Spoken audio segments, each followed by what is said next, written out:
नमस्कार. आज आपण ॲस्ट्रॉलॉजिकल दृष्टिकोनातून कोरोना व्हायरसचा प्रभाव कुठल्या देशांमध्ये जास्त प्रमाणात निदर्शनात येणार आहे आणि किती काळ हे बघणार आहोत.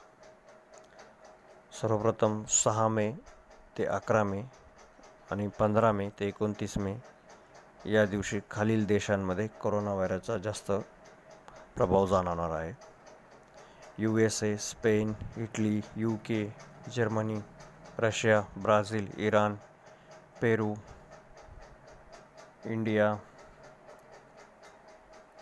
Ecuador, Mexico, Portuguese, Sweden, Pakistan, Chile, Ireland, Singapore, Japan, UAE, Poland, Romania, Philippines, Colombia, Egypt, Argentina, Algeria, Afghanistan, Nigeria, Oman, Iraq, Bulgaria, Cuba, हाँगकाँग, स्वीडन, मालदिव्ज आणि व्हिएतनाम या देशांमध्ये 6 मे ते 11 मे आणि 15 मे ते 29 मे या काळात कोरोना व्हायरसचा प्रभाव प्रामुख्याने